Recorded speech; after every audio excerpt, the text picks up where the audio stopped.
on today's World Insight. Continuing our special She series on women shaping our world, Dilma Rousseff, president of the New Development Bank, shares her vision for redefining global finance and how empowering women in the global south can build a fairer international system.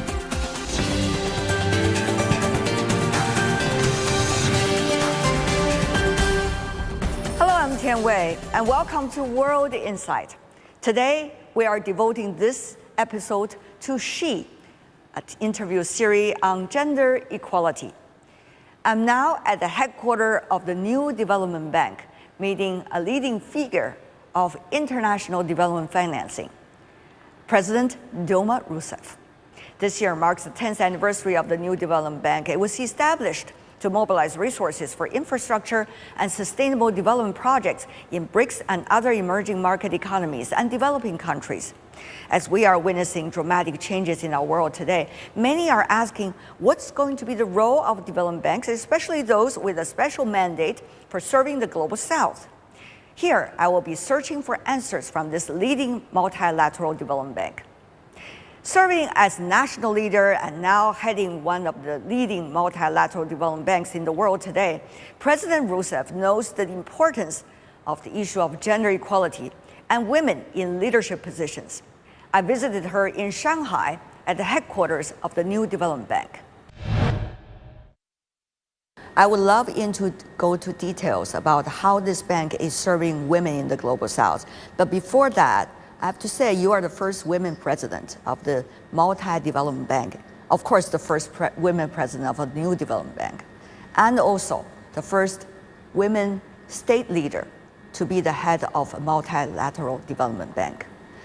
What is your role as a women leader heading this one of the very unique development banks in the world? Eu acho que, para mim, foi muito importante ser a primeira mulher. I think it was very important for me to be the first female president of the NDB because I participated in the creation of the NDB as president of Brazil. So I saw this project is a project that I consider to be very important to me. It makes a big difference in what I believe is what we can contribute to a better, more peaceful world and a more developed world with better governance. I know it's difficult for a woman to become president of a financial institution, but we are also here because we are celebrating the 30th anniversary of the Fourth World Conference on Women, held here in Beijing in 1995. So, in 1995, I think a major contribution to my being here today took place. That conference launched some of the principles so that women could play a more prominent role. I think there were about 4 things. First, that the issue of women was not a biological issue. It was a social and historical issue. That the concept, when we talked about gender, we weren't just talking about a biological situation, we were talking about women as a historical and social product. And as historical, it was a great influence from the paternalism of early societies. Grande influência do paternalismo que as sociedades. I was the youngest volunteer for the International Women's Conference then, in Beijing. Were you a volunteer then? Yeah, a volunteer. And I learned a lot through that conference as a woman or as a girl. And I remember very clearly the very principle, Madam President, as you said, is women's rights are human rights. And it goes to all aspects of life. They are human rights. There are no human rights without women's rights. Exactly. There we go. On that, as the president of the New Development Bank, you are very responsible in that regard because we see development funding has been changing as a result of geopolitics, as a result of trade patterns, and also as a result of social changes, particularly over the past few years. So how is the New Development Bank trying to streamline your projects worldwide in order to support both gender and more, and particularly empower women with the financial need and support they should have? Eu acredito que as mulheres têm papel muito importante na sociedade. I believe that women play a very important role in society. I was president and I know that it is impossible to create social policies for growth and opportunities without considering women. Why? Because, you see, in the economic sphere, what we have learned both in cities and in rural areas is that women are great entrepreneurs. They are capable of running a small business, and more than just running it, they are capable of creating a small business. So, on rural properties, when there is agribusiness, women generally run the agribusiness, the small agribusiness on that property. For example, you're going to make honey from bees. In addition to cultivating the land, you have some bees. So, she produces honey in bottles and sells it, thereby improving the local income. From this to the service and industrial area, you also have small businesses. A woman who repairs clothes who is capable, for example, of providing a service such as a hairdresser, the one who does nails, the one who also takes care of children. In daycare centers, for example. Because it's very important for women. When you talk about women, you also have to talk about children. Why? Because women have a very special relationship with their children. When I was president of Brazil, we had two clear ideas. Without women, you cannot carry out major social transformation programs. To have women incorporated into industrial work, which is very important.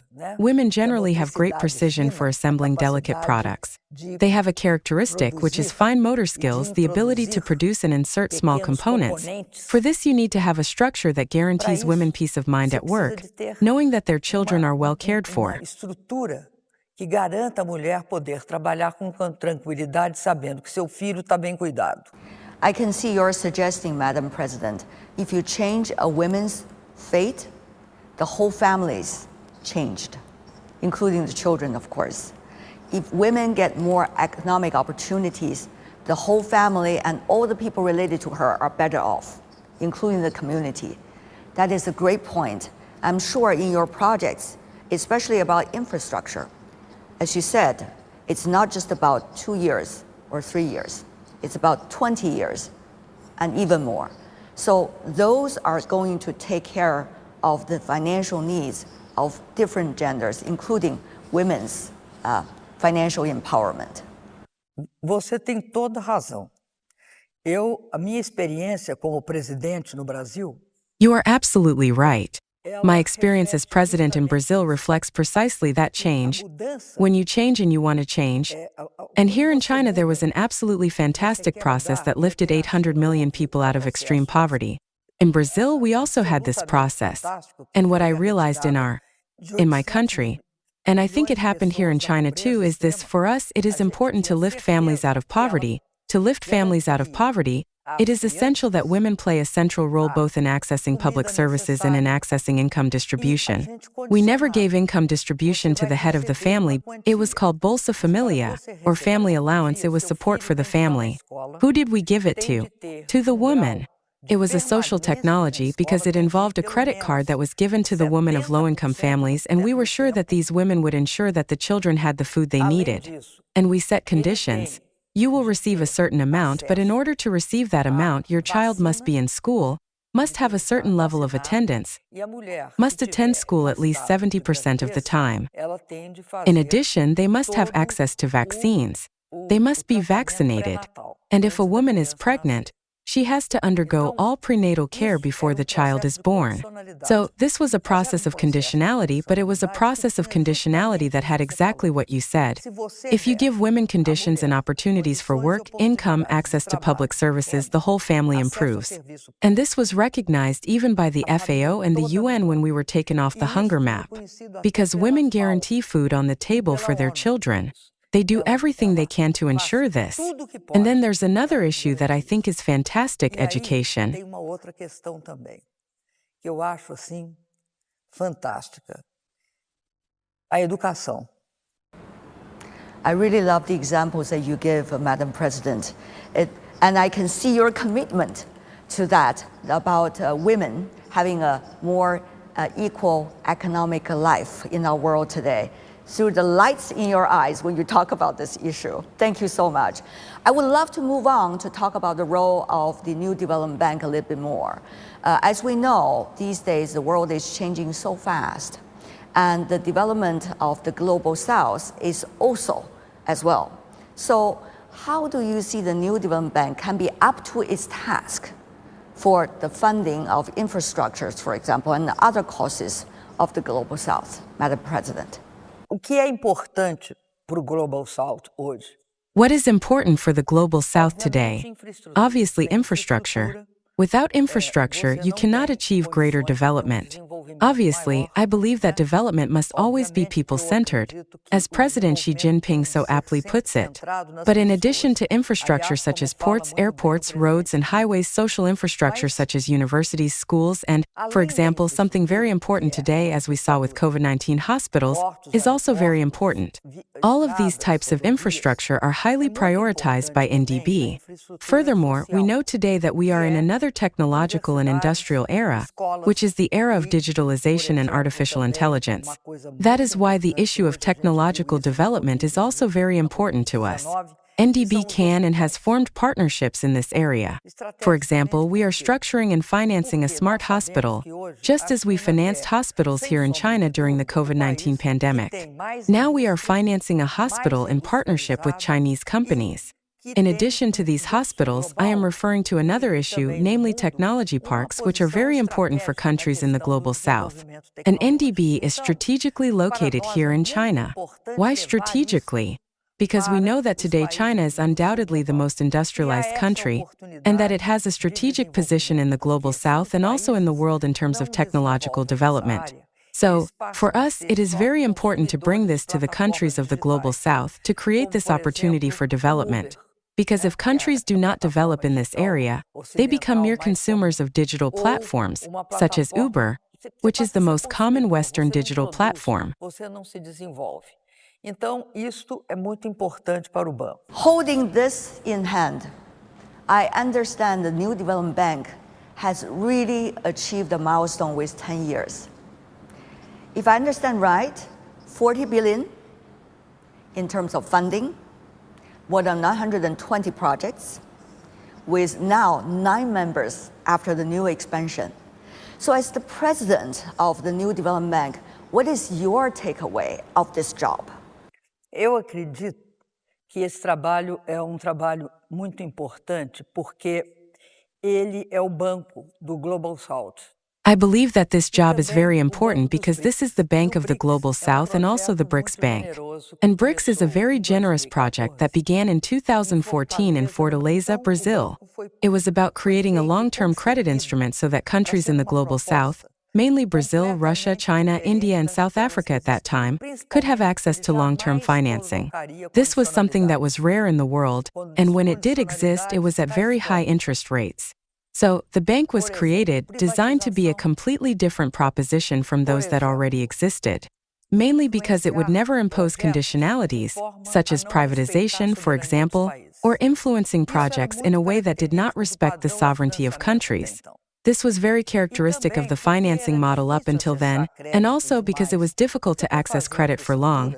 Because to build infrastructure, which was what we needed, you need long-term credit over 10, 20, in some cases, such as for hydroelectric power, for example, it's 30 years. Como é o caso da hidrelétrica, por exemplo, é 30 anos.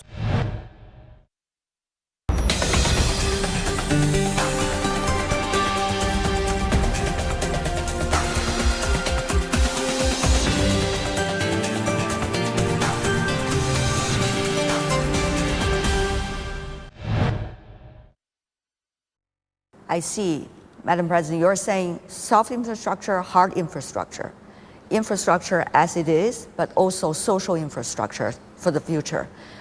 With so many priorities you just outlined, Madam President, how would you streamline the funding of New Development Bank?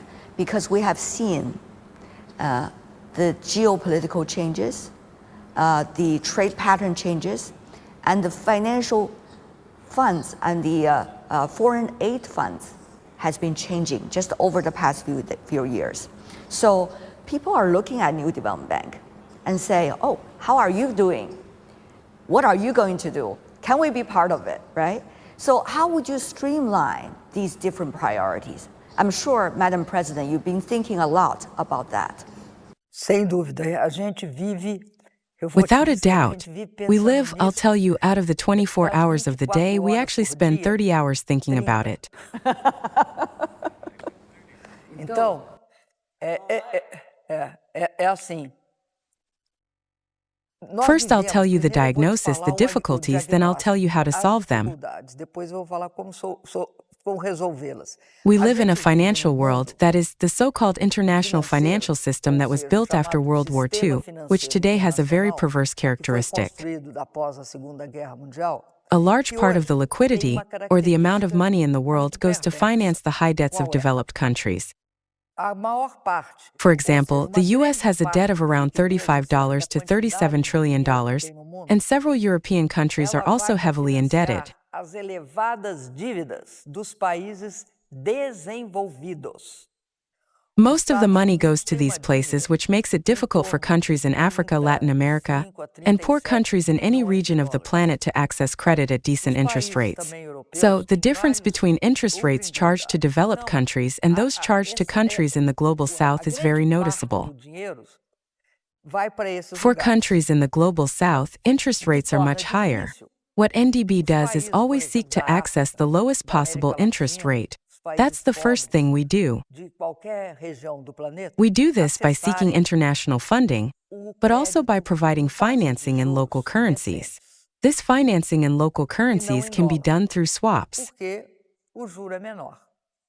For example, you can invest in a country in the global south using a swap in Chinese currency rather than US dollars, because the interest rate is lower.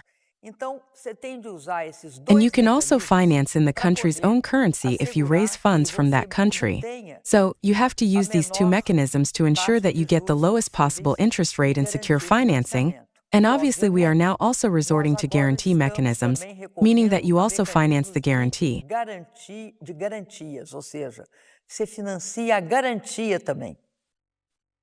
On the bonds that New Development Bank has already offered, RMB yuan, and also South African rand, and you're working on the Indian rupees as well.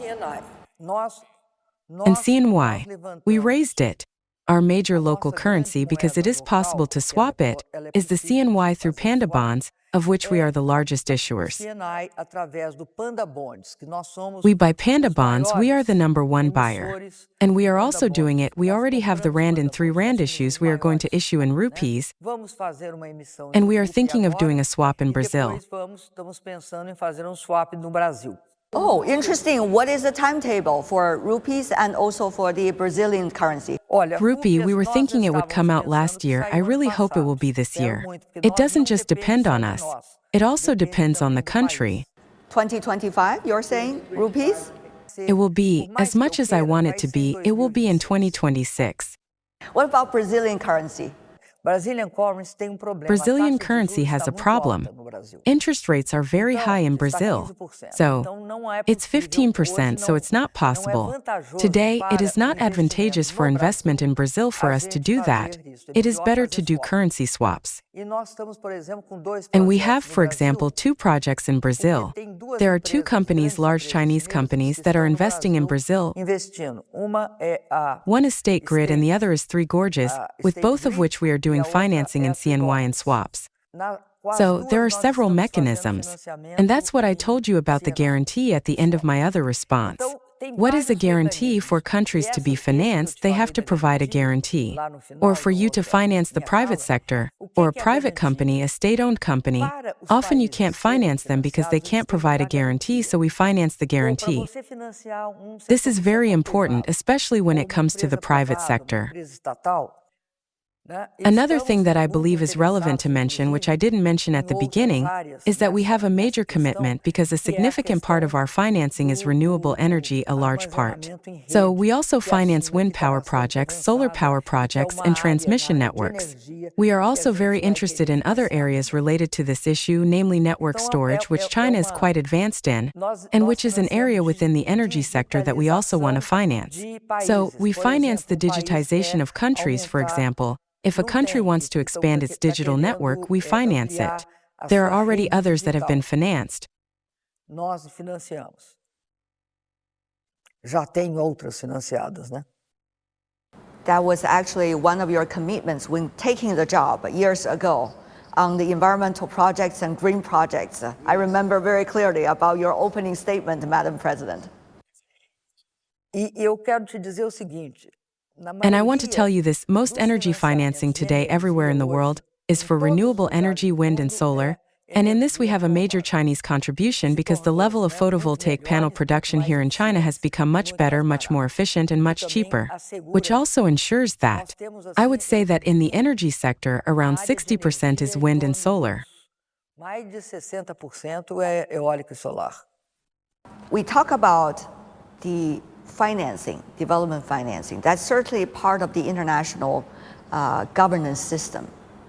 But we have also seen, Madam President, the dramatic change of global governance system. Some should be applauded, some are really worrisome. So what, as a head of international financial institution, what do you make of all these changes? And what can be the role of your bank? We have several deficits in the world today. We have a governance deficit, we have a security deficit, we have a development deficit. In short, we have a series of deficits.